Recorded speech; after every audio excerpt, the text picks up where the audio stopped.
అయితే ఎంత వసూలు చేసిందో ఈ వీడియోలో చూసుకుందాం. బాక్స్ ఆఫీస్ దగ్గర 'మెరా' సినిమా జోరు ఆగడం లేదు. రోజు రోజుకి ఈ సినిమా కలెక్షన్లు పెరుగుతూనే ఉన్నాయి.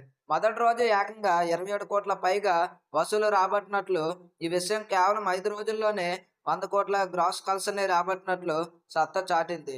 ఈ విషయానికి 'మెరా' మేకర్స్ అధికారికంగా ప్రకటిస్తూ పోస్టర్‌ని విడుదల చేశారు. రానున్న రోజుల్లో ఈ కలెక్షన్ మరింత పెరిగే అవకాశం ఉందని ట్రేడ్ వర్గాలు అంచనాలు వేశాయి. దీంతో వరుసగా 200 కోట్ల సినిమాలు చేస్తూ హీరోగా రికార్డులు క్రియేట్ చేశారు తేజ సజ్జా. ఇక 'మిరాయ్' సినిమా విషయానికి వస్తే, అశోకుడు రాసిన 9 గ్రంథాల గురించి ఇక కథ సాగింది. ఆ గ్రంథాలను దక్కించుకోవాలని అశోకుని హీరోగా ఎలా అడ్డుకున్నాడో అనేది 'మిరాయ్' కథ. ఈ వీడియోపై మీ అభిప్రాయం ఏంటో కింద కామెంట్ చేయండి.